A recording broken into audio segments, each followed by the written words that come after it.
Some news out of the W. Caitlin Clark in the news because of this interaction with her coach. As you see right here, coach, letting her have it, giving her some of that hard coaching. Caitlin Clark ends up responding. She ends up, coach says, all right, cool. Raven Johnson get in the game. Caitlin, you can go ahead and check out, buddy. I don't want to hear your mouth right now. Raven Johnson ends up sitting down. She ends up checking into the game. Caitlin Clark finished this game with single digits, 6 points, 1 of 7 from the field, 6 assists, 2 rebounds, 5 personal fouls. 6 points is her lowest scoring game since June 24th. A Speakeasy host just learned the hard way that coming for Caitlin Clark's attitude is a losing game, and the internet made sure he felt every single second of that lesson. What started as a bold take turned into one of the most embarrassing self-owns the WNBA media space has seen all season. This wasn't just a bad opinion. This was a calculated attack on the most marketable player in women's basketball, delivered with maximum arrogance and minimum self-awareness. And the moment the blowback started rolling in, you could almost see the regret hitting in real time. The clip spread fast, the reactions were brutal, and suddenly a host who thought he was being edgy realized he had walked straight into a firestorm with no exit strategy and no parachute. What made it even worse is that this wasn't some random first-time commentator making a rookie mistake. This was someone with a platform, with an audience, and with enough experience to know exactly what he was doing when he decided to go down that road. And he did it anyway. That decision is what made the fallout so completely satisfying to watch unfold, when your entire platform depends on sports fans tuning in and taking you seriously, and you decide to go completely diabolic on a player whose fan base treats her like a cultural icon. The question everybody watching should be asking is, what exactly was this host thinking? Because this wasn't a nuanced critique. This wasn't a thoughtful breakdown of a real issue. This was reckless. This was personal. And this was the kind of take that tells you more about the person delivering it than the player they're targeting. How do you sit across from a camera, look directly into it, and decide that going after Caitlin Clark's character and attitude is the hill you want to plant your flag on?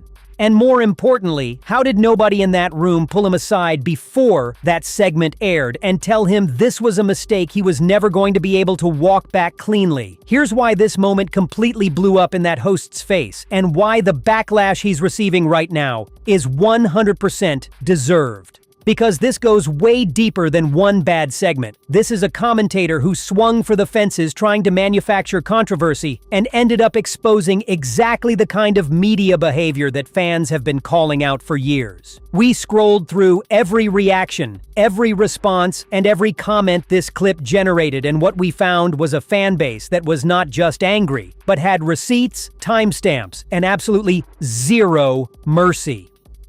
The overwhelming theme running through every single reaction was the same. Fans were not just disappointed with what he said, they were done. Done with the bad faith takes, done with the agenda-driven commentary, and done pretending that this kind of coverage deserves a platform. And we are going to break down exactly why every single person firing back at this host is completely justified in doing so. Drop your thoughts in the comments below. And this is the moment that started everything. What you are about to see in this clip is the exchange that sent this host completely off the rails and exposed exactly the kind of lazy, agenda-driven commentary that has been poisoning sports media for years.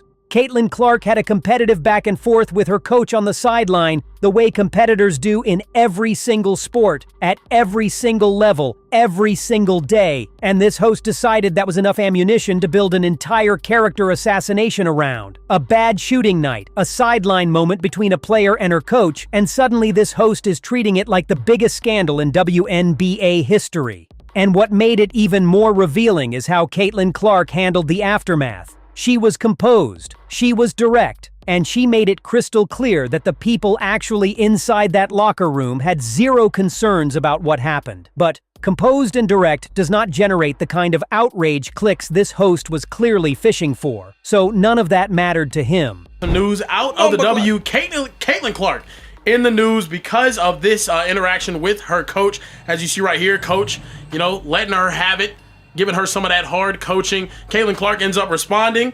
She ends up, coach says, all right, cool. Raven Johnson get in the game. Caitlin, you can go ahead and check out, buddy. I don't want to hear your mouth right now. Raven Johnson ends up sitting down. She ends up checking into the game. Caitlin Clark finished this game with single digits, 6 points, 1 of 7 from the field, 6 assists, 2 rebounds, 5 personal fouls. 6 points is her lowest scoring game since June 24th of last year versus the Storm. And then Caitlin Clark afterwards was talking about her exchange with the coach. I'll let you guys take a listen.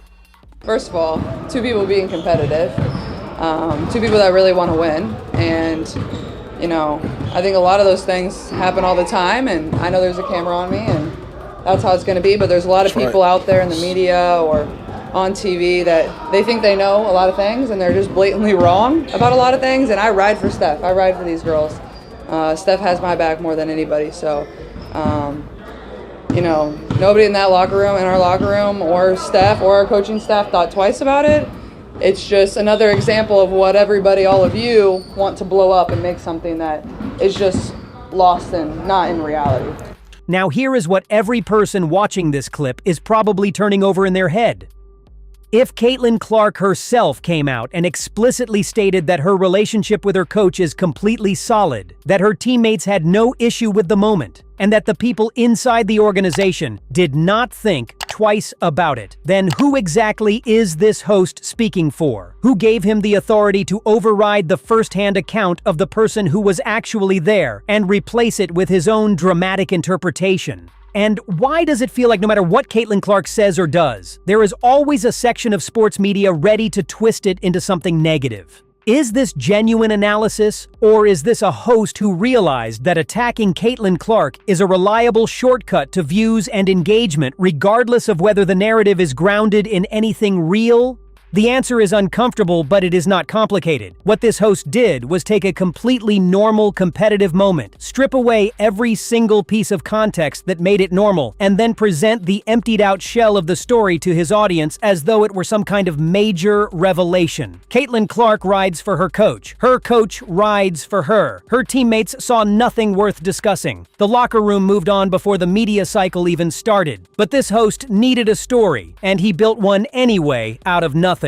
That is not commentary. That is not analysis. That is manufacturing outrage for content and doing it at the expense of a player who has done nothing but compete, communicate honestly, and defend the people around her publicly. The blowback he is receiving right now is not an overreaction. It is exactly the consequence that comes with that kind of irresponsible coverage. And this is where this host decided to throw every last shred of credibility he had straight out the window. Because what you are about to witness in this clip is not analysis. It is not a commentary. It is not even a hot take dressed up as insight. It is a grown adult on a public platform, using the most tired and transparent playbook in sports media to tear down a player who has done nothing but elevate every room she has ever walked into. This host looked directly into that camera and chose to frame Caitlin Clark's competitive fire, the exact same quality that made her the most must-watch player in the history of women's college basketball and one of the most electric presences the WNBA has ever seen,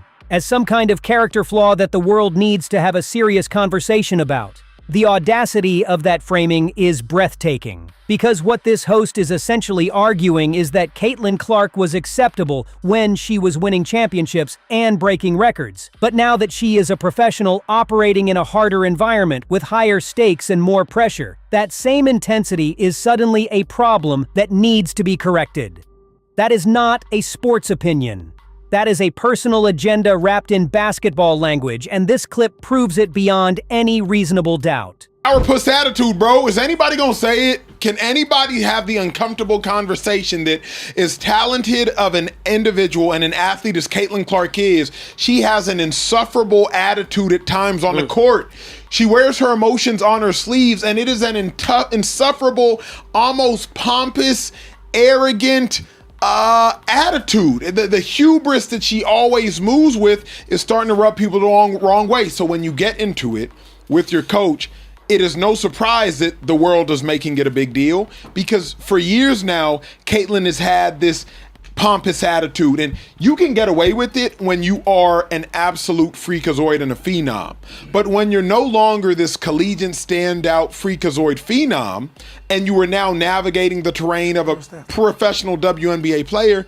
So here is what every single person watching this has to be asking themselves right now. Where was this same energy when male athletes in every major sport have displayed 10 times the emotional intensity on the floor and been celebrated for it as passion, competitiveness, and killer instinct? Where are the segments about their hubris? Where are the uncomfortable conversations about their attitudes? And why is it that the moment a female athlete competes with that same fire and refuses to shrink herself to make other people comfortable, suddenly a host somewhere decides it is time to have a very serious discussion about her demeanor? Is this host genuinely concerned about Caitlin Clark's professional development, or is he simply doing what a certain segment of sports media has been doing to her since the moment she stepped into the national spotlight, which is looking for any available angle to cut her down and packaging it as honest commentary, so it sounds responsible, instead of what it actually is? The answer is written all over this clip for anyone willing to see it clearly. This host is not starting a conversation. He is continuing a pattern of holding Caitlin Clark to a standard